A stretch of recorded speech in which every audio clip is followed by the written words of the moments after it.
जुले my self Rigzin lecture in botany. आज हम स्टार्ट करेंगे थर्ड सेशन है हमारा आज सब्जेक्ट का। तो इसमें हम क्रीपिंग स्टेम डिस्कस करेंगे। तो इससे पहले जो फर्स्ट सेशन में हमने डिस्कस किया था एसेक्सुअल रिप्रोडक्शंस, इसकी टाइप से जैसे कि मल्टीपल फिशंस है, बाइनरी फिशंस है, हमने ये सब डिस्कस किया था। बर्डिंग डिस्कस किया था उस सेशन में, फर्स्ट सेशन में। फिर हमने सेकेंड सेशन में स्पोर फॉर्मेशंस, इसके अलावा वेजिटेटिव प्रोपगेशन जो है उसके नेचुरल के टाइप्स कुछ किया था, जैसे कि ट्यूबेरस रूट का हमने डिस्कस किया था और अंडरग्राउंड मॉडिफाइड स्टेम डिस्कस किया था लास्ट टाइम। तो आज हम डिस्कस करेंगे क्रीपिंग स्टेम से हम डिस्कस करेंगे। ये भी एक यानी वेजिटेटिव प्रोपगेशंस का एक टाइप्स है, यानी किस तरह प्रोपगेट्स होता है वेजिटेटिवली क्रीपिंग स्टेम में। आज हम ये डिस्कस करेंगे। तो यहाँ पे क्रीपिंग स्टेम में तीन टाइप्स है। एक है रनर, स्टोलन एंड ऑफसेट। अब क्रीपिंग स्टेम होता क्या चीज़ है, यानी जो स्टेम वीक होता है, इरेक्ट नहीं हो पाते, यानी उसको हम क्या कहते हैं, वीक स्टेम कहते हैं। अगर वीक स्टेम यानी on the surface of above the surface यानी ये रिंगते हुए ग्रो हो जाती हैं, तो उसको हम क्या कहते हैं, क्रीपिंग स्टेम कहते हैं। ओके, तो क्रीपिंग स्टेम में पहला हमारा टाइप्स है वो है रनर। रनर में क्या होता है कि creeping modified stem is not give rise to aerial shoot which become new plant, example oxalis, cynodon etcetera. अब देखिए यहाँ पे ये जो प्लांट है, यहाँ पे ये ऑक्सिलिस का प्लांट है, यहाँ पे ये रूट्स है, एडवेंटिशियस रूट, और यहाँ पे आप देखिए स्टेम, ये स्टेम है, ये अंडरग्राउंड स्टेम है। ये अंडरग्राउंड स्टेम के जो एक्सिलरी बार्ड्स होते हैं, जो साइड से बार्ड्स निकलते हैं, उसको एक्सिलरी बार्ड्स कहते हैं। तो उस एक्सिलरी बार्ड से क्या निकल जाती है, ब्रांच निकल जाती है। तो वो ब्रांच आगे चले जाते हैं। साथ साथ में इसमें बहुत सारे नोड एंड इंटर नोड्स होते हैं। तो हर नोड से एडवेंटिशियस रूट निकल जाते हैं, साथ साथ में यहाँ से शूट भी निकल जाते हैं। तो बाद में यानी इसको यानी यहाँ से काट भी सकते हैं, नहीं तो इसको यानी इस तरह यानी क्या हो जाते हैं, ये प्रोपगेट होते जाते हैं आगे। तो इसको हम क्या कहते हैं, रनर कहते हैं। तो इसमें एग्जांपल लिया है हमने ऑक्सिलिस, इसी तरह इसमें सेनेडोन में भी होते हैं, जिसको दुबग्रास भी कहते हैं। तो इसके अलावा दूसरा हमारे पास है, इसकी टाइप्स जो है ये है स्टोलन। स्टोलन भी क्या होते हैं, ये भी एक किस्म का एक रनर होता है। ये क्या कहते हैं, are runners which cross over small obstacle and develop small plantlet at their node. यहाँ पे जो आप स्ट्रक्चर देख रहे हैं, यहाँ पे ये स्टोलन का एक स्टोलन का है, किस तरह यहाँ पे स्टोलन में प्रोपगेट होते हैं। देखिए, तो इसमें एग्जांपल आप ले सकते हैं फ्रेगेरिया यानी जिसको हम स्ट्रॉबेरी कहते हैं। उसमें आप लोगों ने नोटिस किया होगा, यानी इसमें क्या होता है कि जो इसकी एक्सिलरी बार्ड जो है, उसमें से अंडरग्राउंड जो एक्सिलरी बार्ड्स होते हैं, उसमें से क्या निकल जाते हैं, ब्रांचेस निकल जाते हैं। वो ब्रांचेस क्या होते हैं, वो ब्रांचेस यानी पहले इरेक्ट ग्रो करते हैं, फिर इसके बाद बेंड हो जाती हैं। बेंड होके किसके साथ टच करते हैं, सॉइल के साथ टच करते हैं। जैसे सॉइल के टच करते हैं, वहाँ पे एडवेंटिशियस रूट और वहाँ पे शूट बन जाते हैं। तो इस तरह प्रोपेगेट हो जाते हैं इसमें। नेक्स्ट है इसमें ऑफसेट, जो यहाँ पे आप स्ट्रक्चर देख रहे हैं, यहाँ पिक्चर, ये ऑफसेट का है। तो ऑफसेट में भी यही एक्सिलरी बार्ड्स में से ब्रांचेस निकल जाते हैं और आगे जाके वहाँ पे एडवेंटिशियस रूट और शूट बन जाते हैं। लेकिन ये पेरेंट प्लांट्स और इसमें यानी एक इंटरनोड का ही गैप होता है। और जो यहाँ पे शूट बनते हैं, ये शूट जो है वो किस फॉर्म में होते हैं, रोजेट फॉर्म में होते हैं। रोजेट का मतलब होता है कि मतलब एक ही जगह पे बहुत सारे वहाँ पे शूट ग्रो हो जाती हैं, तो उसको हम रोजेट कहते हैं। तो उसमें एग्जाम्पल आप ले सकते हैं पिशिया और वाटर लेट्यूस ले सकते हैं आप। तो हमारे पास तीन टाइप्स है क्रीपिंग स्टेम का। एक है रनर, दूसरा है स्टोलन, तीसरा है ऑफसेट। रनर में आपको बताया कि जो एक्सिलरी बार्ड से जो वहाँ से यानी ब्रांचेस निकल के आगे चले जाते, तो हर नोड पे यानी वहाँ पे शूट एंड रूट हो जाते हैं। जैसे कि ऑक्सिलिस का एग्जांपल लिया था, उसमें सिनेडोन का एग्जांपल लिया था। इसी तरह स्टोलन में और रनर में इतना फ़र्क होता है। स्टोलन और रनर में क्या फ़र्क होता है, स्टोलन में जो एक्सिलरी बार्ड से जो ब्रांचेस निकलते हैं वो थोड़ी देर के लिए वो यानी इरेक्ट ग्रो हो जाते हैं, फिर इसके बाद यानी नीचे की तरफ डाउन होकर सॉइल के साथ टच करते हैं। जहाँ पे टच करते हैं वहाँ से यानी एडवेंटिशियस रूट और शूट बन जाते हैं, इस तरह प्रोपोगेट हो जाते हैं। तो इसको हम क्या कहते हैं, स्टोलन कहते हैं। जैसे कि इसमें एग्जांपल है फ्रेगेरिया। ऑफसेट में क्या कहा कि ऑफसेट में जो यहाँ पे एक्सिलरी बार्स से जो ब्रांचेस निकल जाते हैं, तो वहाँ पे जो इंडिविजुअल बनते हैं नोड पे, तो उन दोनों के गैप जो है वो सिर्फ एक इंटरनोड का गैप होता है, और जितने भी शूट वहाँ पे बनते हैं वो रोजेट फॉर्म में होते हैं। रोजेट का मतलब एक ही जगह पर बहुत सारे लीव्स वहाँ पे ग्रो हो जाती हैं। Next is aerial stem. ये प्लांट आपने देखा होगा, इसको हम ये एक कैक्टी है, इसका नाम है ओपेंशिया। अब क्या कहते हैं, when the segment of cacti fall on the ground and act as a means of vegetative propagation, that is opentia। ठीक, ये ओपेंशिया जो आप लीफ लाइक स्ट्रक्चर देख रहे हैं ना, ये लीफ लाइक स्ट्रक्चर जो है वो लीफ नहीं है, बल्कि ये क्या है, स्टेम है। एडेप्टेशन के टाइम पे ये मॉडिफाई हुआ है। सिमिलरली यहाँ पे जो स्पाइन लाइक स्ट्रक्चर्स देख रहा है, ये स्पाइन लाइक स्ट्रक्चर यानी क्या है, एक्चुअली लिप मॉडिफाई होके क्या बन गया है, ये स्पाइन बन गया है। तो ये कब हुआ, ये सब जब इस प्लांट ने मॉडिफिकेशन करते टाइम पे ये सब मॉडिफाई हुआ और लीफ को स्पाइन बन गया और स्टेम को लीफ लाइक स्ट्रक्चर बन गया। फिर ये लीफ लाइक स्ट्रक्चर जो है जिसको हम इसको क्या कहते हैं, स्टेम कहते हैं, वो नेचुरली फेल्डन हो जाते हैं और इसको क्या बन जाता है, नया प्लांट बन जाता है। ये हम प्रोपेगेट आर्टिफिशियली भी कर सकते हैं, लेकिन नेचुरली भी ये इस तरह प्रोपेगेट हो जाती है। तो इस प्लांट का नाम है ओपेंशिया। नेक्स्ट है लीव्स।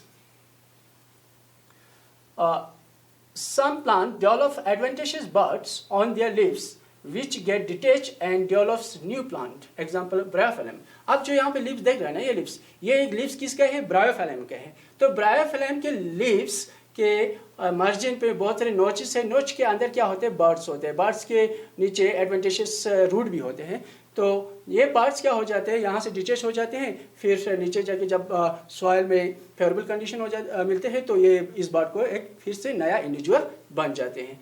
तो इसके अलावा और कुछ प्लांट है बिगोनिया, जैसे कि उनमें थोड़ा सा यानी हम कट लगा के फिर मॉइस्ट सॉइल में लगा देते हैं, तो फिर वहाँ पर भी यानी उन लीव्स में भी क्या बन जाते हैं, बर्ड्स बन जाते हैं, उनके थ्रू भी यानी नेचुरल क्या कहते हैं, वेजिटेटिव प्रोपेगेशन कर सकते हैं। ये है bulbil। These are fleshy buds produced in the axil of foliage leaves in place of axillary buds. They grow to form new plants when shed and fall on the ground। अब होता क्या चीज़ है, देखिए ये जो यहाँ पे मैंने एग्जांपल लिया है प्लांट्स का है। यहाँ पे जो यूजुअली एक्सिलरी बर्ड्स होते हैं, ये एक्सिलरी बर्ड जो है इस प्लांट में मॉडिफाई होकर एक फ्लैशी बर्ड बनाया है। इस फ्लैशी बर्ड को हम क्या कहते हैं, बल्बिल। फिर ये बल्बिल क्या हो जाती है, यानी इस पेरेंट प्लांट से ये डिटेच हो जाती है, डिटेच होके फिर इस बल्बिल के थ्रू फिर नया प्लांट जो है प्रोपेगेट हो जाती है। इसके अलावा और बहुत सारे प्लांट्स में भी बनते हैं, जैसे कि बल्बिल क्या कहते हैं, बल्बिल ऑक्सिलिस में है, एगावा स्पीशीज में है, एलेमसेटम है, एलेमसेटम जिसको हम गार्लिक को कहते हैं, इनमें भी यानी बल्बिल के थ्रू यानी वेजिटेटिव प्रोपेगेशन हो जाती है। Now another types is artificial method of vegetative propagation। जो अभी हमने पहले कर रहा था वो सब क्या था, वेजिटेटिव नेचुरल वेजिटेटिव प्रोपेगेशन था। अब इसके बाद जो हम डिस्कस करेंगे वो क्या है, आर्टिफिशियल मेथड ऑफ वेजिटेटिव प्रोपेगेशंस। तो आर्टिफिशियल वेजिटेटिव प्रोपेगेशंस क्या होते हैं, देखिए यानी Gardner's and horticultures have employed the various methods of vegetative propagation adopt by the plant in nature's. यानी बहुत सारे जो नेचुरल वेजिटेटिव प्रोपेगेशंस होते हैं, यानी उनको जो बहुत सारे गार्डनर्स ने, बहुत सारे हॉर्टिकल्चर्स ने क्या किया है, उनको यानी एडॉप्ट करके उनको यानी आर्टिफिशियली उनको ग्रो किया है वेजिटेटिवली। इसमें ह्यूमन बीइंग का इन्वॉल्वमेंट होता है, इसलिए इसको हम क्या कहते हैं, artificial method of vegetative propagations. This methods are mean for, ये मेथड्स जो आर्टिफिशियल जो प्रोपेगेशंस होते हैं वो किसके लिए होते हैं, क्यों किया जाता है, quick production of new plant. यानी कोई भी प्लांट्स के यानी न्यू प्रोडक्शन बहुत सारे बनना है लिमिटेड टाइम में, तो उस वक्त हम किस प्रोपेगेशन का इस्तेमाल करता है, आर्टिफिशियल मेथड्स ऑफ वेजिटेटिव का इस्तेमाल करते हैं।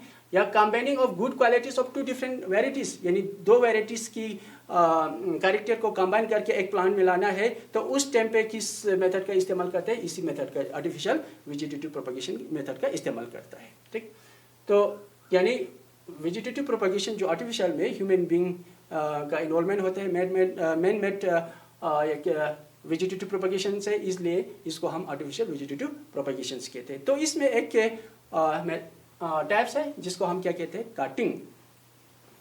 Cutting is a method of vegetative propagation in which the portion of stem, leaf or roots detached from the mother plants induced to rooting and shooting in a proper medium।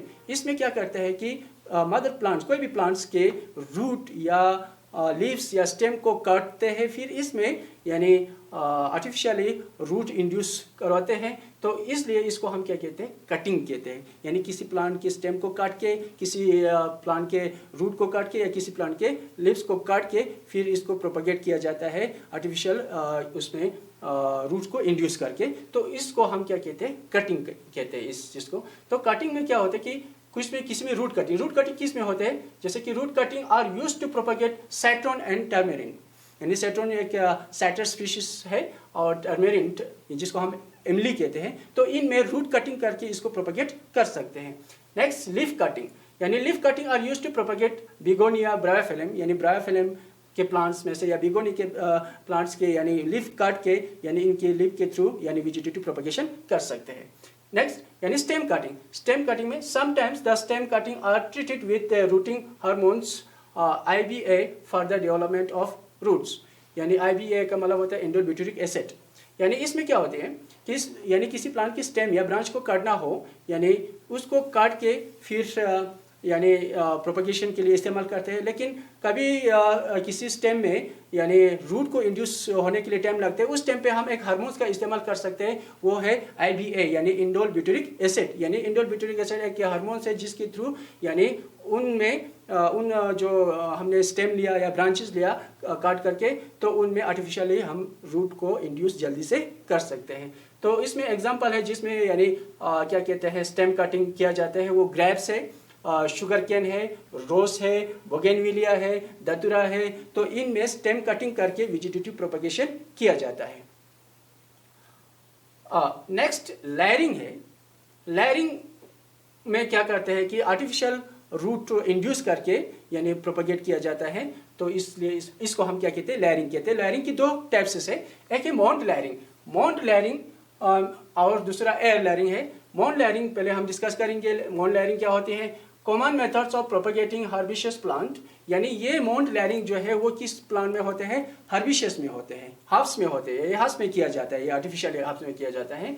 Lower branches of stem is bend down and partially defoliated. यानी जो herbs में सबसे lower branches होते हैं, lower branches, उसको क्या किया जाता है, बेंड डाउन किया जाता है, उसको बेंड किया जाता है। यानी बेंड करने के लिए आप इसमें कोई भी वेट का इस्तेमाल कर सकते हैं, कोई भी यानी वेट को इस्तेमाल करके यानी लोअर ब्रांच में अगर रखा दे तो वो क्या हो जाता है, बेंड हो जाता है। बेंड होने के बाद यानी एक जगह पे इसको क्या करना है, जहाँ बेंड होके सॉइल के साथ टच हो जाती है ना, वहाँ पे जितने भी लीव्स है यानी इसको डिफोलेटेड करना है। डिफोलेटेड में लीव्स को रिमूव करना है और उसी जगह पे छोटा सा कट लगाना है। ठीक है, फिर कट लगा के ये इश्योर करना है कि यानी वो काट पोर्शन जो जहाँ डिफोलेटेड किया वहाँ पे काट लगाया वो यानी सॉइल में टच होना चाहिए और उसके ऊपर थोड़ा सा मॉइस्ट सॉइल इसके ऊपर रखना चाहिए। फिर और भी एक चीज़ याद रखना है कि उसके थोड़ा सा शूट जो है वो ऊपर निकल के होना चाहिए। जैसे कि यहाँ पे ना ये बेंड करके ये वाला टच हुआ किसके साथ, सॉइल,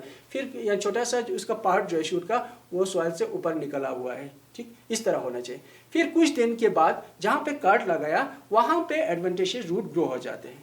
तो फिर इसके बाद यानी इसको यहाँ से मदर प्लांट से इसको सेपरेट कर सकते हैं यहाँ से काट के, क्योंकि यहाँ पे शूट भी बन गया और रूट भी बन गया, इसको अलग से इसको प्रोपगेट कर सकते हैं। इस तरह ये किस में होता है, ज़्यादातर किस में किया जाता है, ये प्रैक्टिस जैस्मिन में किया जाता है, ग्रेप वाइन में किया जाता है, चेरी में किया जाता है। तो इस तरह के मेथड्स को हम क्या कहते हैं, माउंट लेयरिंग कहते हैं। Next air layering, common in shrubs and trees which do not possess branches near the ground. Ring of bark is removed.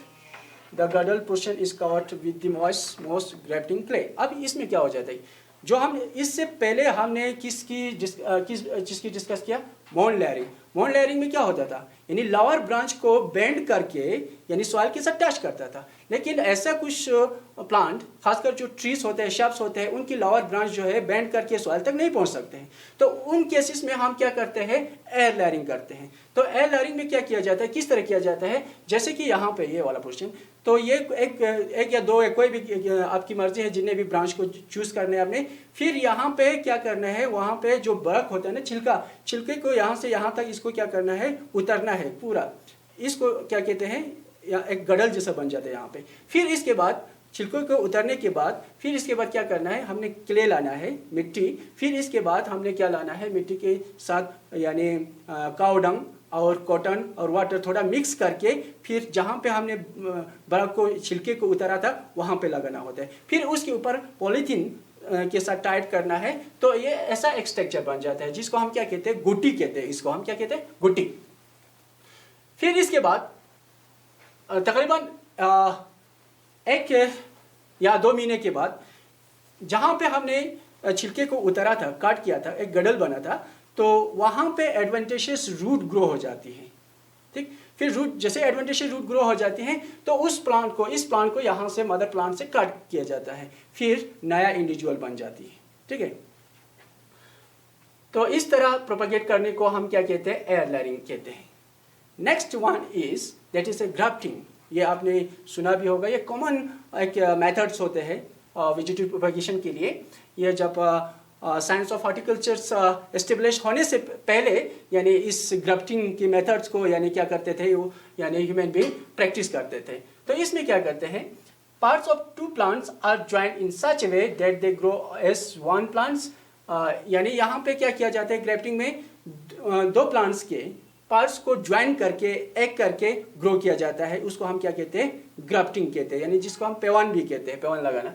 तो grafting is done between the 2 closely related dicotyledonous plant called as second. यहाँ grafting में क्या होते हैं, हर plants जो है, हर plants के साथ ग्राफ्टिंग नहीं हो सकते। ग्राफ्टिंग होने के लिए सबसे पहला क्या चाहिए, यानी 2 क्लोजली रिलेटेड प्लांट होना चाहिए।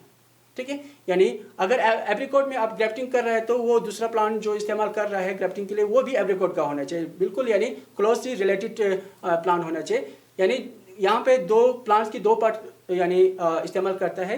यानी एक यहाँ पे इस जो रूट वाला पोर्शन जो है उसको हम क्या कहते हैं, स्टॉक कहते हैं।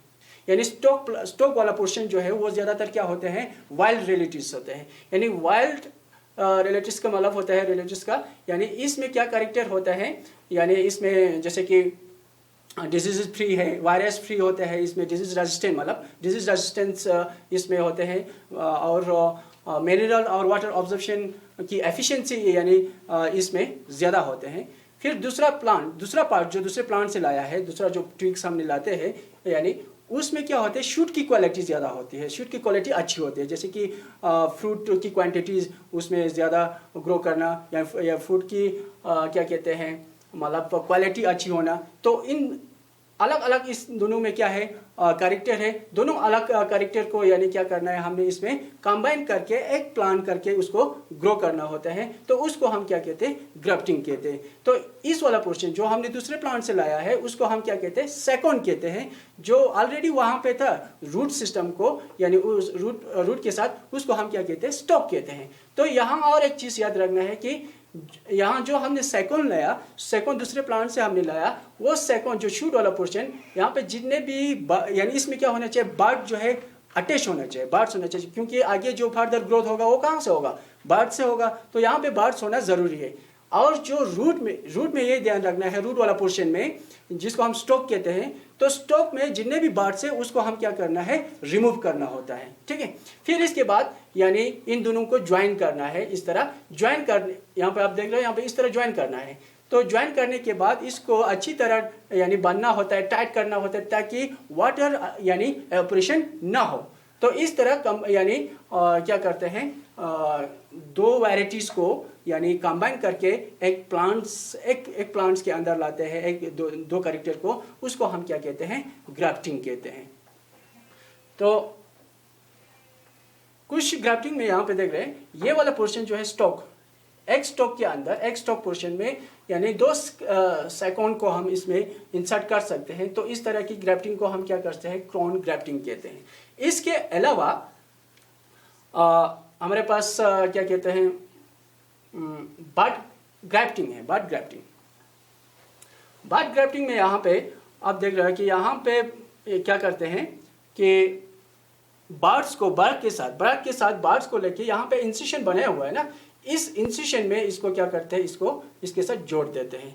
यानी इसमें ये ध्यान रखना है कि इसकी कैम्बेम साथ होना चाहिए, कैम्बेम आपस में मिलना चाहिए। फिर इसके बाद इसके ऊपर जोड़ने के बाद या वैक्स लगाते हैं या क्ले लगाते हैं, फिर इसके बाद या किसी धागे के साथ या नहीं तो किसी बैंडेज के साथ इसको यानी टाइट करना होता है, ताकि यानी अंदर से वाटर वेपर बन के बाहर ना जाए, इसलिए इसको यानी अच्छी तरह टाइट करना होता है।